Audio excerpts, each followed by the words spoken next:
if you're consistent and you build momentum and you build that internal reputation with yourself, then you just feel like you can do anything.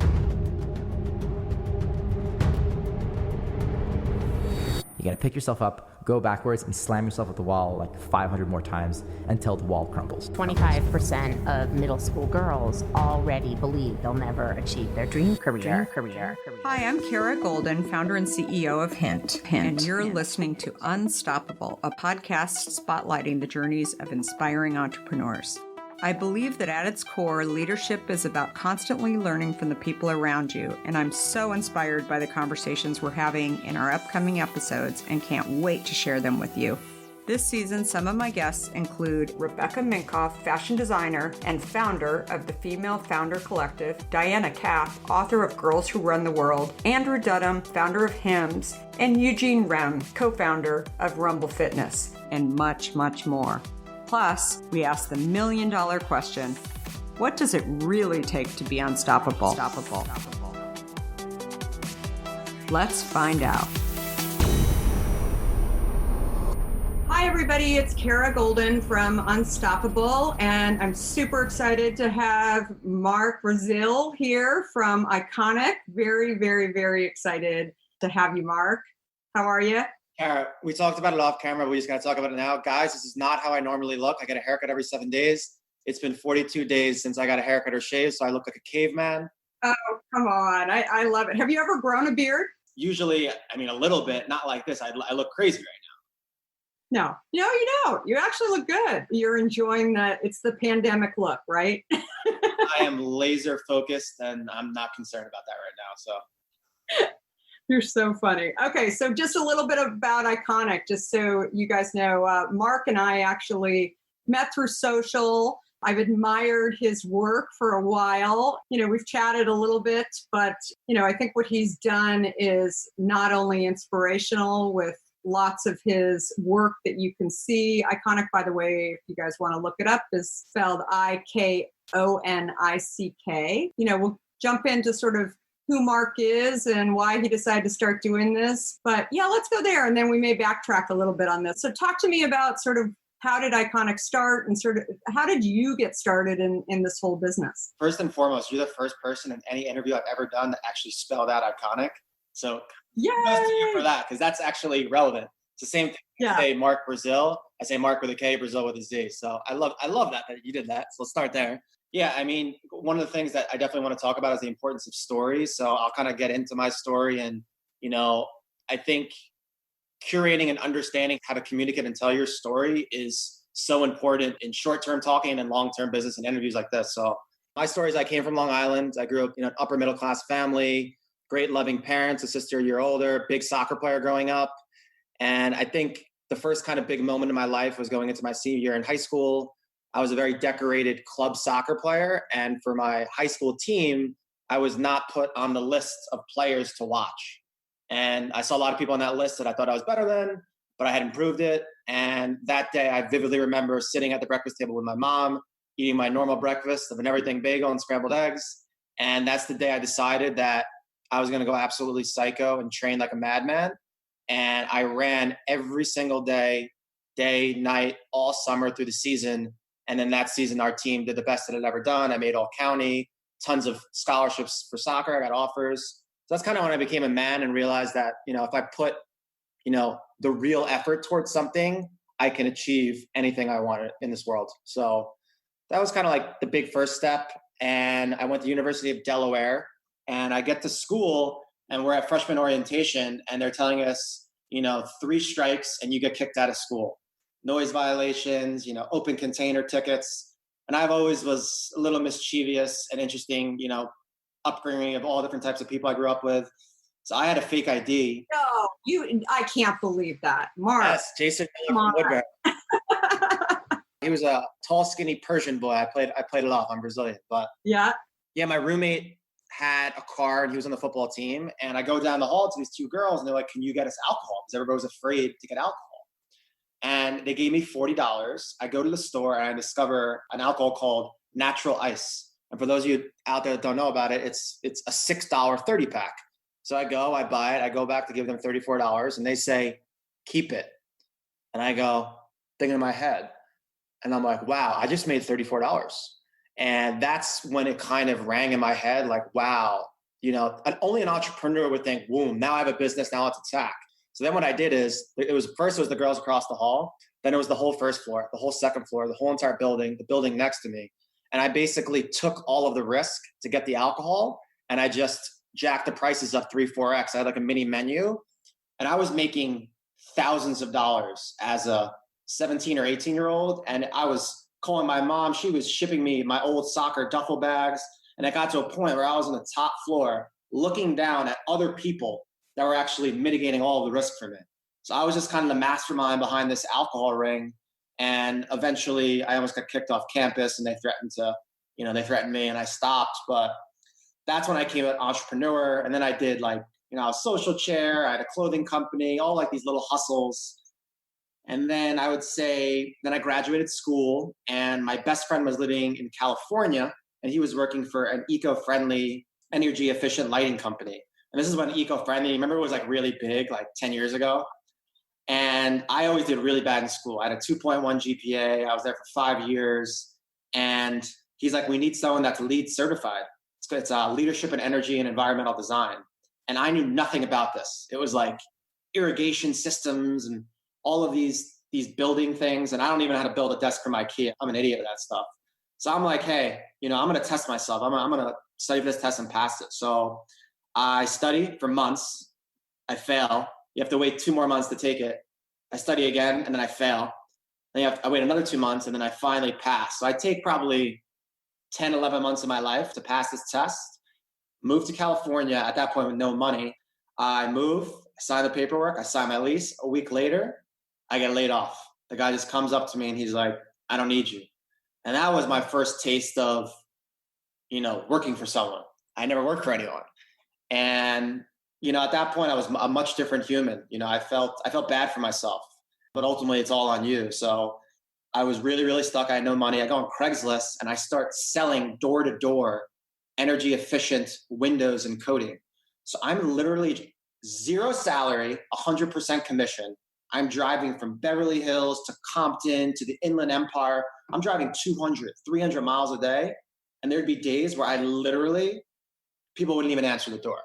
So I did this for a year. It was up and down. I mean, there'd be 2 months in a row where I made no money.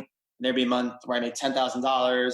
But I just remember so vividly. I was in this sandy area in the Inland Empire, and I was wearing a suit, which at that point, I'm not a suit guy. For people that are on audio, I'm not a suit guy. And I'm just sitting there in a suit. I'm drinking a Dasani water and eating like a little Slim Jim, and I'm broke and with this shitty car. And I'm like, I can't do this. This life isn't for me. So I moved back to New York, and I was, how people come to California and like some people can't hack it and then they move back. Yeah. I was one of those guys. I was the weak guy that couldn't hack it. So I go home, and then I developed this idea called the World DJ League. And I team up with someone from my fraternity's friend from home in New Jersey. And we spent about 10 or 11 months developing this idea.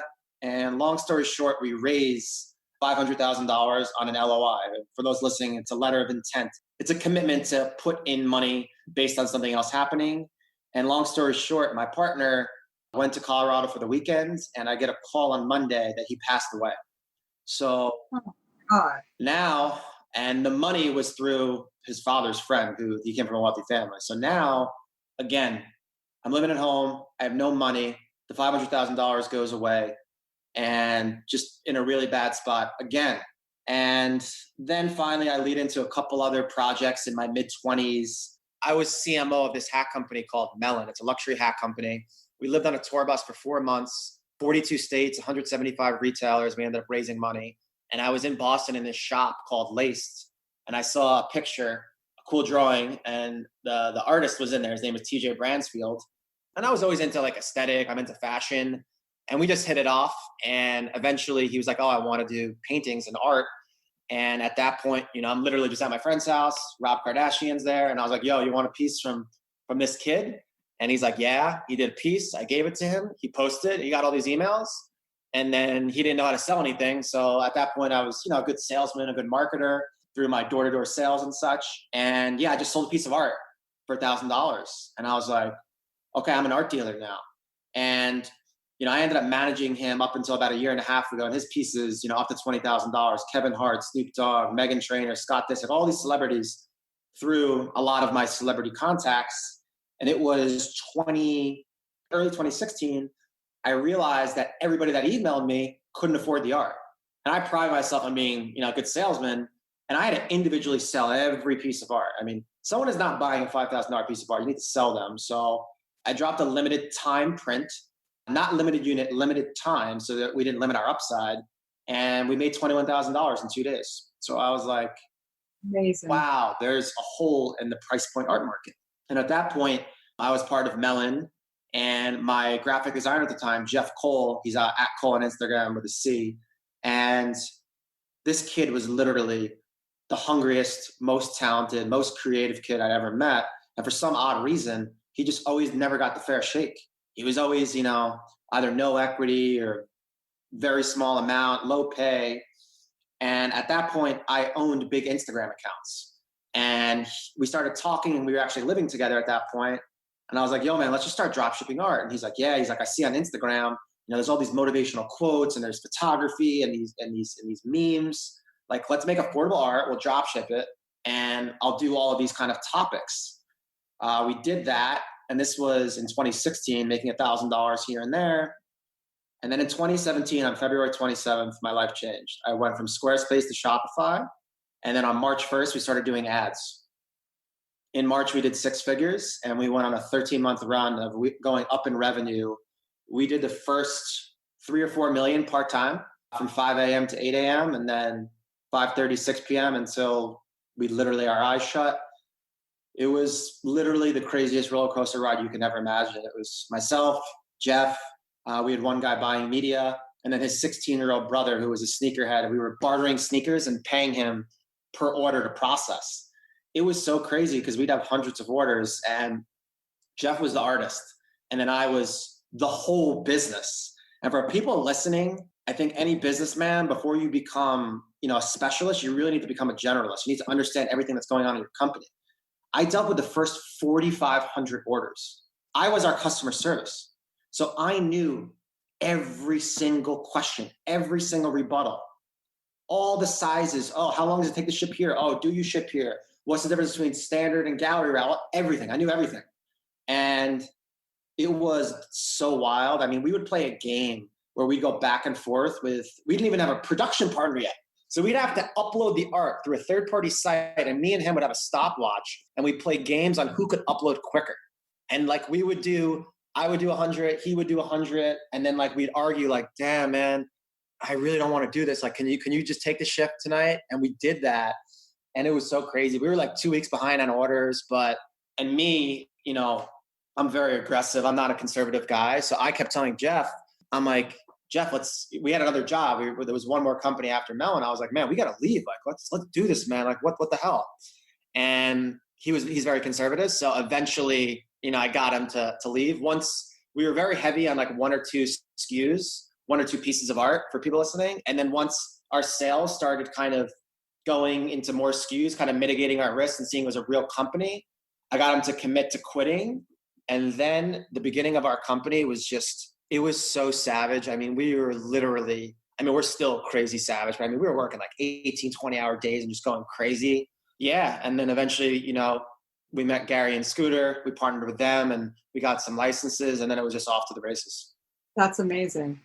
The last thing I forgot to say too, when I was 28, I didn't know about taxes, and I went $30,000 in credit card debt. So I was heavy in the hole, guys.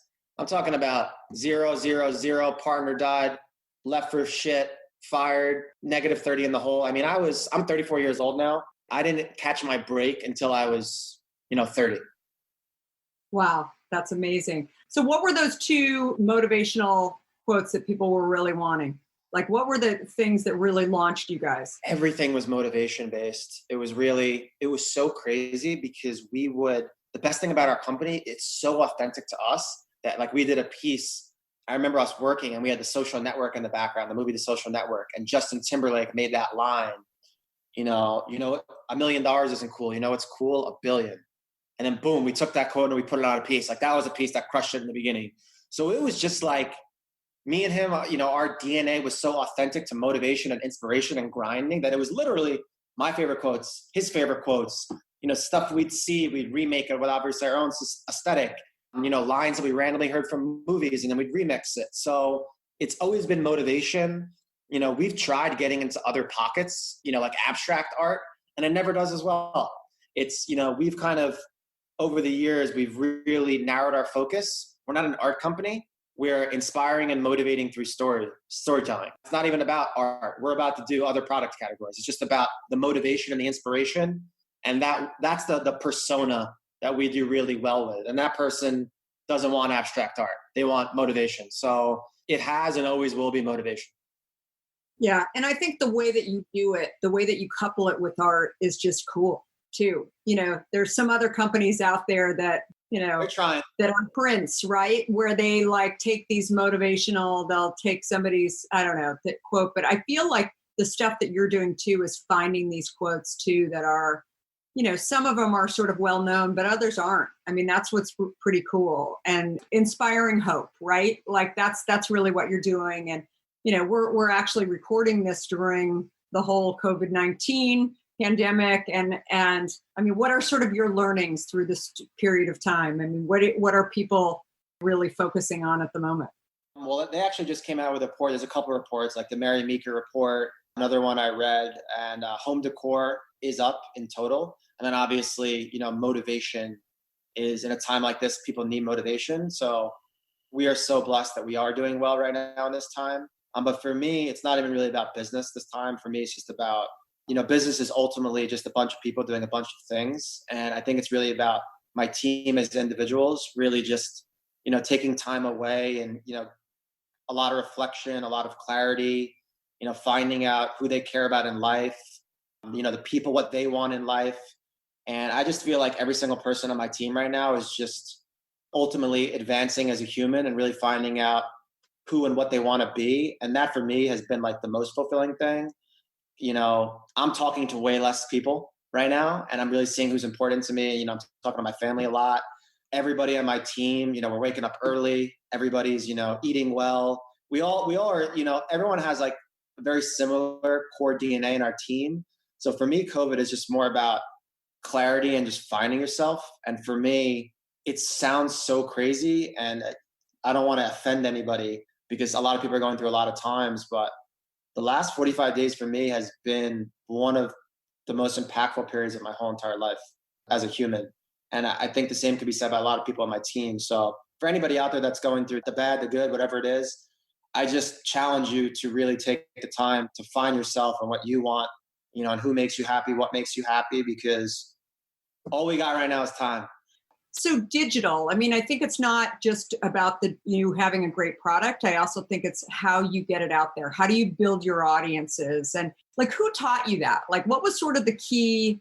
You worked in some other companies that, were doing some good digital stuff, but I feel like you've really taken this to the next level. Yeah, ironically enough, every company I worked for actually does not know digital. And ironically enough, the two CEOs of my last two companies keep coming to me for advice, ironically enough, right now. It's funny. But, to kind of set some context here, for anybody listening that wants to scale a company online, if you're a leader of the company, you must understand digital. You don't need to know how to do ads or be a media buyer or understand super micro tactics, but from a macro level, you must understand what's going on. This is where all the scale is. You could be in all doors, Walmart, whatever it is, that's fine. But the internet is limitless. So I would definitely invest in digital. For me, my personal route, which you could do it a bunch of different ways, but for me, I hired an agency, and there was an internal guy at the agency that was very intelligent, and I think I was smart enough to utilize him to basically get my MBA in digital marketing. All the other clients weren't asking questions and were hands off, and we're sourcing it out to them. I was bugging the shit out of him. I was asking him every single question. I was working out of my agency's office once a week to go in there and ask any and all of the questions. And then what we did is, once I knew enough, I brought it in-house, and now we're building an in-house team. So, for anybody sourcing that out, if you're the leader of your company, if you don't know, what KPIs are and ROAS and AOV and LTV, I'm sure there's a lot of people listening right now that might sound foreign to you. The words that I just said are the words that are going to make your company a big company. So for me, I personally learned from people that do it. And then the other really big thing, Kara, is I surround myself with other people that are on the same journey as me, like-minded humans that are running their company, that are spending a lot on digital. And then we're all sharing tactics. The leaders of the company, the media buyers, the head of growth, the marketing directors, all of us are, hey, this call to action is doing better than this. Hey, what are you using? Are you using this app or this app? Wow, these type of videos are doing good. All of that type of stuff. I think that, surrounding yourself with people that are in the trenches is very big, because this environment is changing so fast that, you can know everything a week ago, but today you can know nothing. So that's my thoughts on it. Yeah, I totally agree. And I think that the key thing is I find that I'm actually learning the most from people who aren't necessarily like in my same category too. That I think it's just really about, you talked about growth and LTV and all these things. I mean, everybody's going to have a little bit different metrics based on their categories, but I think that the fundamentals are really the things that, you just have to really, have that network. And you're great at sort of just picking up the phone, even though you're, busy and shooting an email to people. And like I said, that's how we met. And I think that that's just super important, that you find people that are kind of doing things that, you're like, that's interesting and whatever. And I think that's great. You know what's crazy, Kara, is I've taken during this time, I've cold emailed and filled out cold contact forms for so many people, a lot of people that I looked up to. And I just closed an enormous deal with someone that I really look up to. For people out there too, that's another thing. You should shoot your shot, especially during this time now. Everybody's on their computer. Everybody's on their emails all the time. You'd be surprised. So yeah, I don't even remember how I hit you. I probably just cold emailed you or whatever it was. But, if I find someone that I think I can provide value to and we can, teach and learn together, then yeah, I'm all day long, I'm hitting them. No, I think it's awesome. So what are you most scared of? I mean, you seem like you just go. I mean, that's what I love about, your journey. Actually, I think that the high school stuff that you mentioned is actually super impactful. Like it'd be really interesting to sort of hear. I was a gymnast. I was a competitive gymnast, and I look back on, so many things that I do in my journey along the way. And, I always tell people it's like, I would always get back on the vault and get back on the bars, and I'd fall off, and it was just, I lived sort of like in this world of just like getting like falling down, and it was just never even an option. Like I wasn't going to walk out of the gym, right? Like I was going to keep going until I got it right.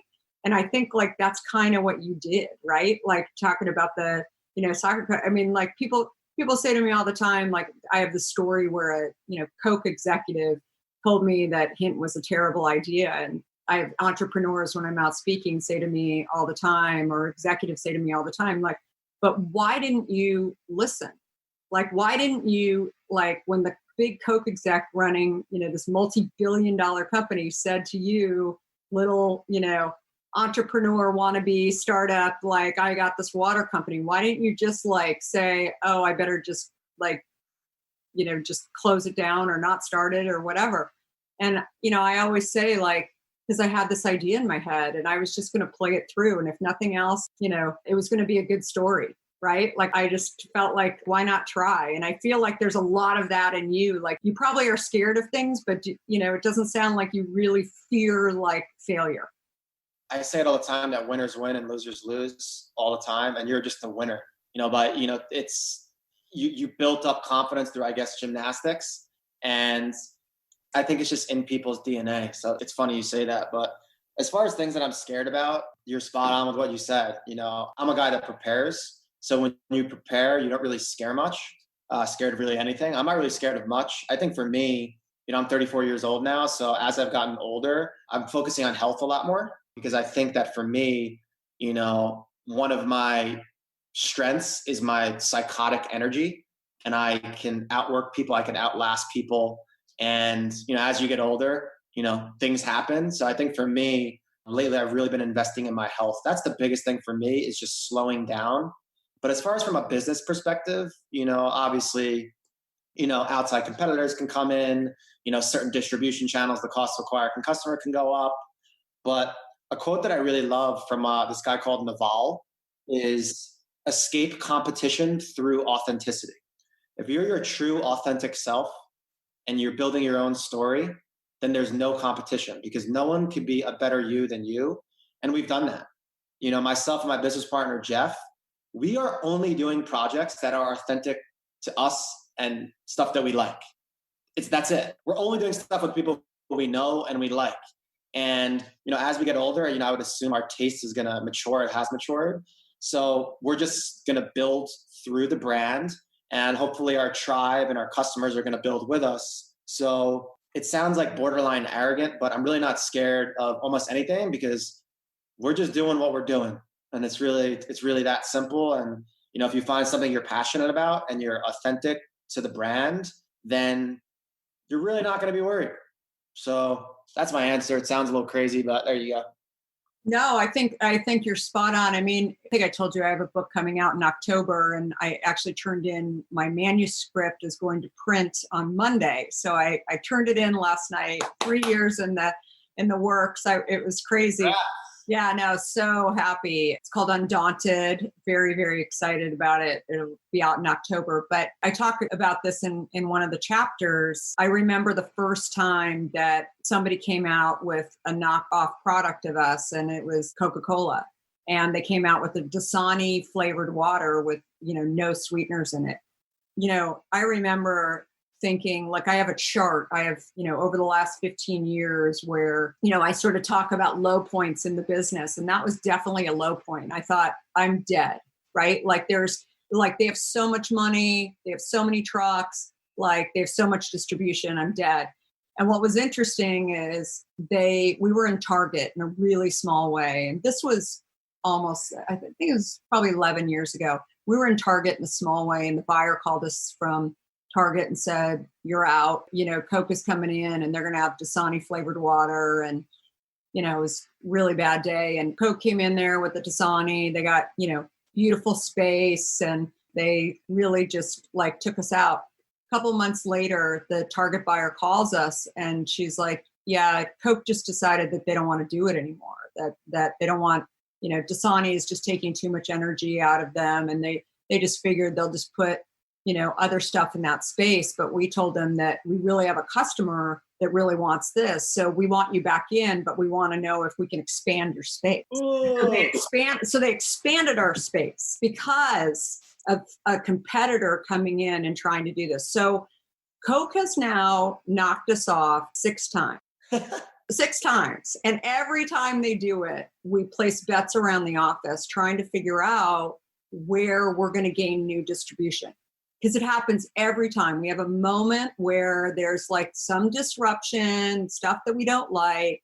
And then, we end up gaining more space. And, a lot of these buyers change. So they don't know the backstory of, that this has happened before. But, I always now I celebrate when I have competition. Because what I also realized is that it expands the category and the need. So if you can stay the course and do what you do, and, and also, I think it's another reason why we tell our story and sort of the why story. I mean, my story of why I did this. I mean, I was a tech executive. Had never worked in a soda company or never thought that I was a foodie or, wanted to get into this. But I got, super angry about a diet soda and how it had been making me, sick. Anyway, crazy, long story that, you can read about, but 6 months, I lost 55 pounds after giving up Diet Coke. I had developed terrible adult acne. My energy levels had gone down, and every doctor wanted to give me a prescription for, diet pills and lots of other stuff. And so for me, it was really paying attention to what I was putting in my body. And I kept thinking that the word diet meant health. And when I recognized that there's just no validity around the word diet meaning health, but I had been sold that. I'd been marketed to for years thinking that the word diet meant health. And so, I ran e-commerce at AOL for 7 years. And so I'd taken a couple of years off, and that's when I, got into this epiphany about getting healthy. And, losing 55 pounds in 6 months is a lot of weight, and people notice it. And everybody was asking me, like, what are you doing? And I mean, I was surprised as everybody else that, it wasn't sugar that was making me, fat and sick. It was actually diet sweeteners. And so that's when I really that is my brand story. That is a story that goes, most buyers know the story. I mean, it, continues to go on because I think it's relatable. And that's what I always say to entrepreneurs too, when you're starting, companies. It's like, don't be afraid. If your brand has purpose and you started it for a reason, then tell people that reason. Because I think more and more today that consumers don't just buy products, they buy stories, to your point, and what you've done so well, and what, and they'll talk about, oh, that's, that founder. They may not remember my name is Kara, but they'll remember the story around Hint and how, it changed me and this could help them. And it's amazing what, the storytelling does. And, we continue to do it. And, frankly, at times I'm like, I don't know, in the last 15 years told the story a few 100,000 times, right? But it doesn't matter. You keep telling the story and people remember that. And then it does not matter as long as you continue putting out great products, and you don't have to have 200,000 products either. You need to have great products, right? And and people buy from people at the end of the day. And that's something that large companies can never take the place of what you're doing. I'm going to read your book. I loved absolutely every single thing you just said. Yeah. I completely agree. With all other things consistent, as long as you're, running the business, fairly well, if you have a good story and you tell it properly and you communicate it properly, it's always going to win. Completely agree with everything you said. Yeah. And I think that it's also, the other thing, just to give you a snapshot, a little more of a snapshot on the book. It's like, I now celebrate hard times, right? And I tell myself, I've lived through 9/11, I've lived through, 2008, 2009, and now this pandemic. And, I think the key thing that you've got to do is really look at, what can I be doing better? And what did I learn along the way? And you mentioned this earlier, I think speed, right? Speed is always going to be important. And how do you react? How do you stay with this customer?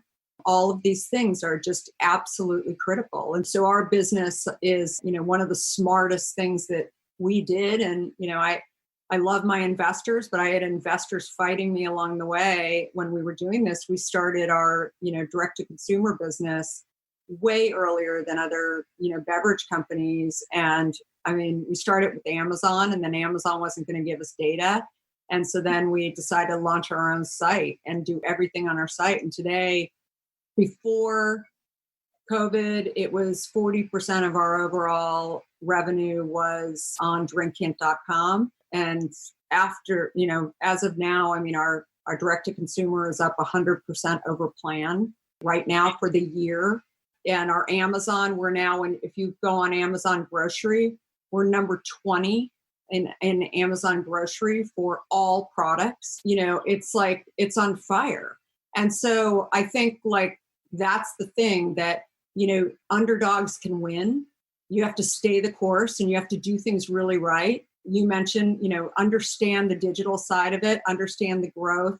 I love our direct to consumer business on drinkhint.com, but I also love Amazon, and I love Target, and I love Kroger and Publix, and, we're in lots of different places. And, where we're not right now, frankly, is food service, because we're huge in Google and Facebook and all these offices that are shut down right now. And so if my business was 100% in food service and, Google and Facebook, I'd die, right? And so the smartest thing that I've, learned about this time, and, we're bigger than obviously we were in 2008, 2009, is have money in the bank and have your business in lots of different pockets, right? And if you don't, and something like food service happens where people shut down offices, where our numbers are way up because we were able to sort of diversify and really think through where this customer is going to go.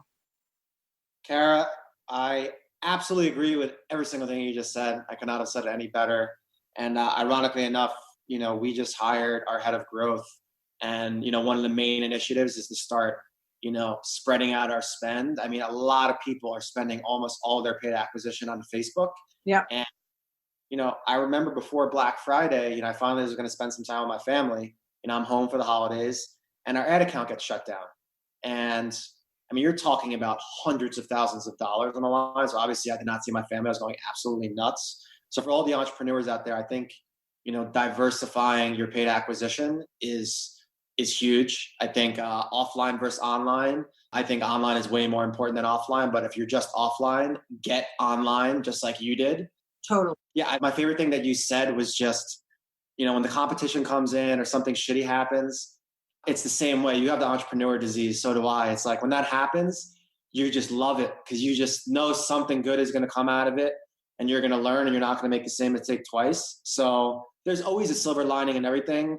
I remember when the first company knocked us off, I am non-emotional. My partner is he's a creative. He's a little bit more emotional. He's becoming less emotional, but he was absolutely flipping out. He's like, how could they do this? And blah, blah, blah. And I'm just like, man, you got to calm down. Because we had never been in the e-commerce space. And it's dirty out there. You know that with the black hat stuff and people knocking you off, especially in art, because it's a little easier to knock off than obviously a real CPG brand. So yeah, it's really about not being emotional as well. Like I love that you guys are doing, contests and bets when people knock you off. That's hysterical. I love that. And it's true. And I think just, it doesn't mean that I don't get upset and I'm a real person when I see this stuff happen, but then I just say, we're just got to be better. Right? Like it happens all day long. And the old saying, like copying is flattery or, whatever. I mean, I think it's totally true. But, when you look at these big guys and they don't do what you do every single day, as I always say, like I look at the soda companies and I really don't care what they do, actually. Like I really don't.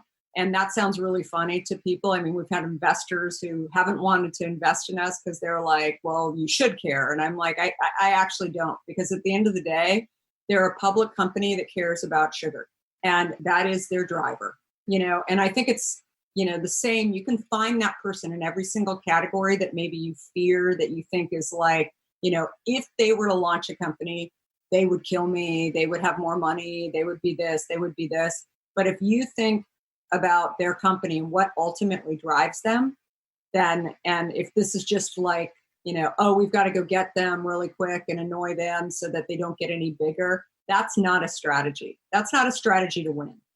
So I think that that's like when you do what you do every single day and you have your story of inspiration. And I mean, I'd love to talk to you more too about, doing stuff around the Undaunted book, because I think there are a lot of quotes in there. And I think it could be super fun to get you guys to, do some custom stuff, because I'm going to be out speaking about it a ton. And I'm hoping that I can really, really, get people fired up and stop being scared and just go try.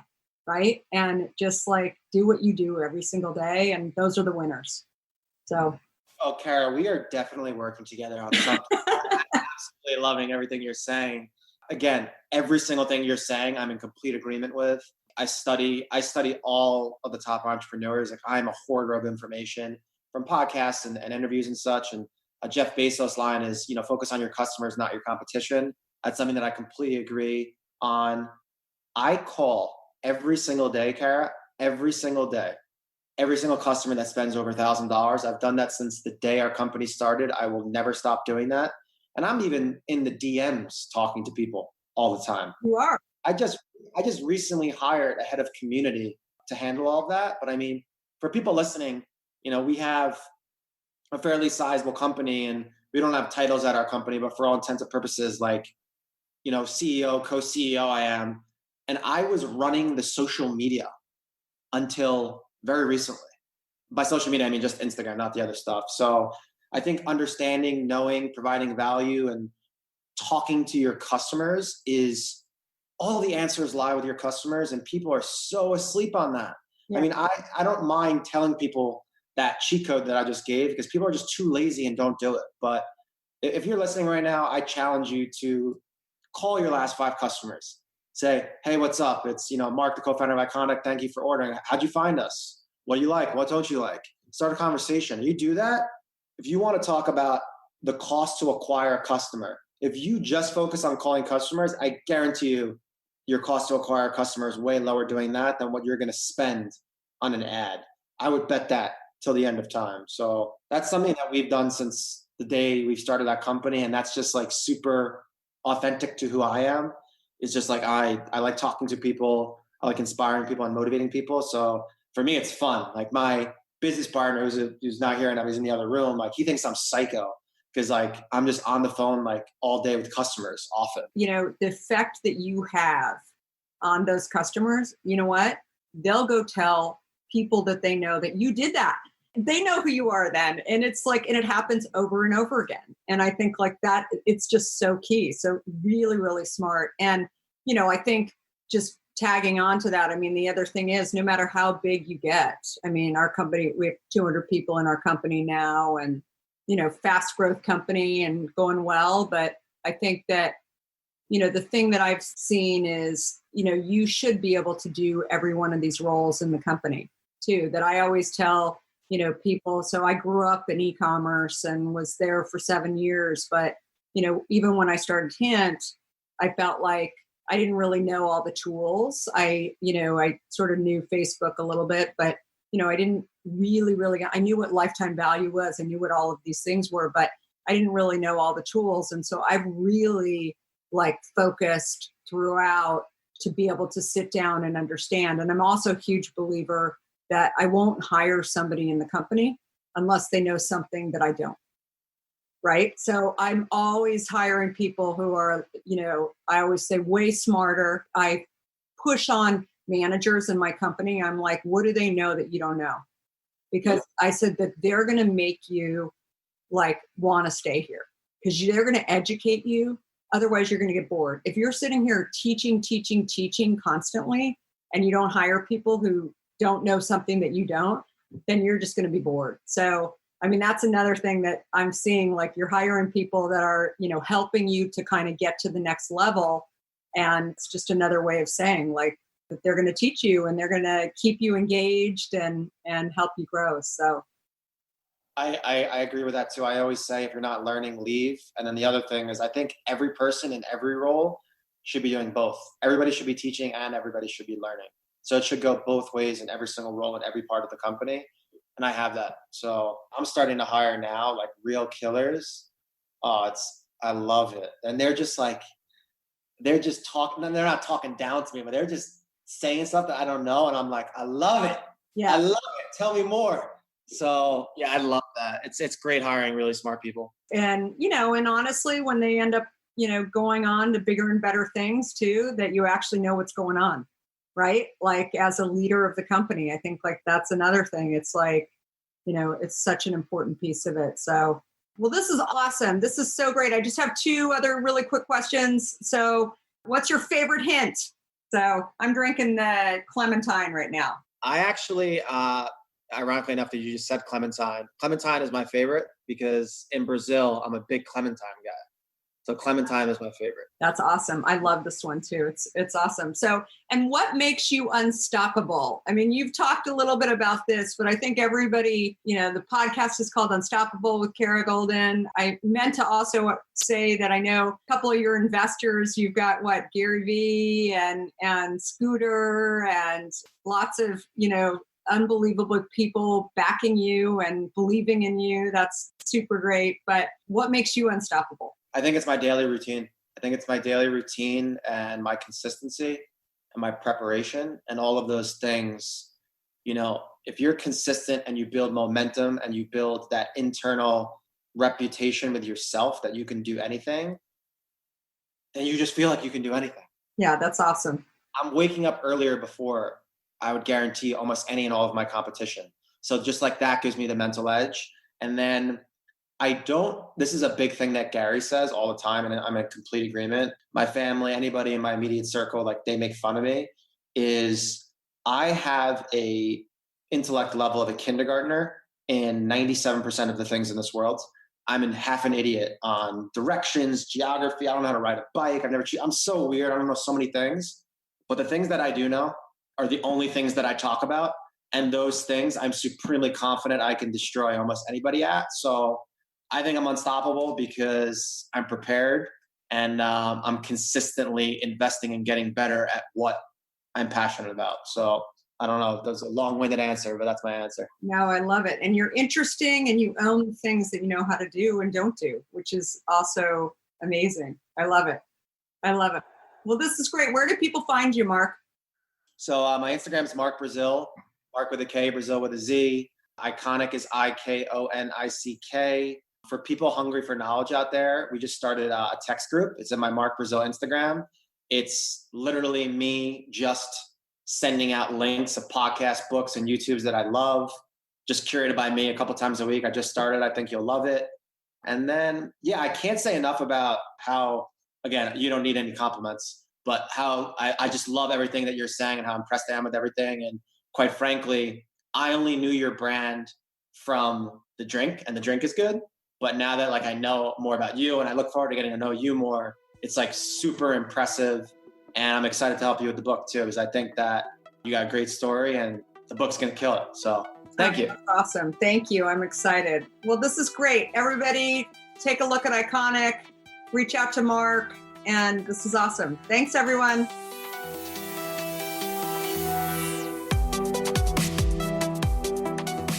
If you like what you heard, please help spread the word and leave us a review.